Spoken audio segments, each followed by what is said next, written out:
मेहमानों के बीच उदासी ओढ़कर नकली आंसू बहाते हुए बहू संजना अब उकता गई थी। एक ननद को छोड़कर बाकी सभी मेहमान जा चुके थे। अब उसे इंतजार था सास की विरासत में छोड़ी हुई चीजें देखने का।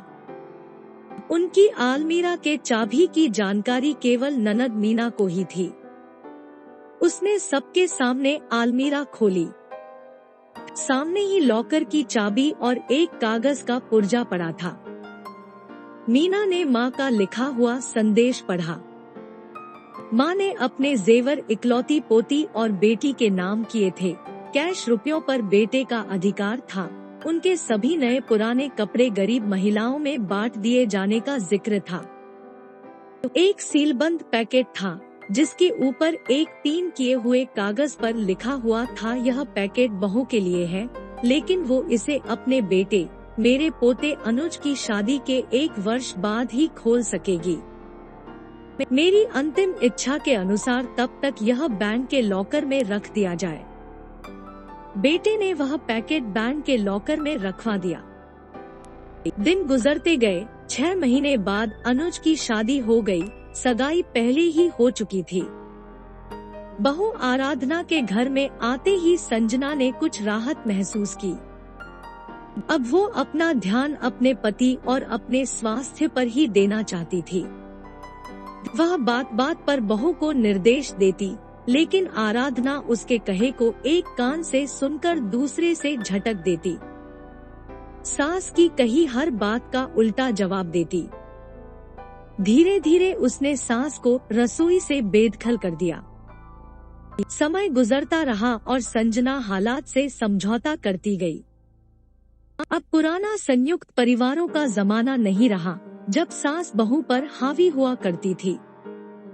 आज की बहुएं सास को अच्छा होने का मौका ही नहीं देती, बल्कि ऐसा माहौल पैदा कर देती है जिससे उसे बुरा साबित किया जा सके और मौका मिलते ही पति को लेकर उड़ जाती है। गई सदी के इतिहास के वे पन्ने जब सास बहू पर हावी हुआ करती थी, आज की बहुओं ने फाड़कर फेंक ही दिए हैं। सास कितनी भी पढ़ी लिखी और समझदार हो, लेकिन बहू स्वतंत्र ही रहना चाहती है और इसके लिए जाल बुनती ही रहती है और सास का नाम ही परिवार की सूची से मिटा देना चाहती है। उसने भी तो यही किया था न अपनी सास सुमित्रा के साथ।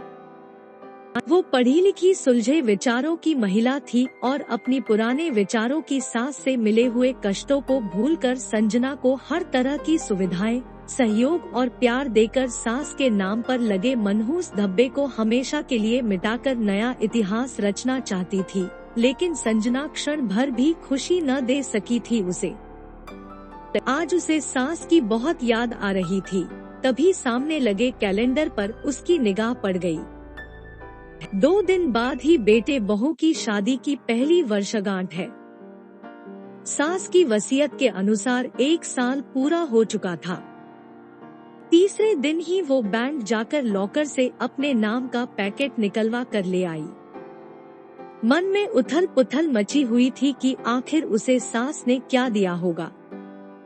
बेटे बहू के इधर उधर होते ही उसने वो पैकेट खोल दिया। अंदर सास के तह किए हुए लगभग 1 दर्जन पुराने रुमाल थे और एक दूसरा पैकेट भी था। देखकर अचानक उसकी आंखें एक सवाल लिए सिकुड़ गई।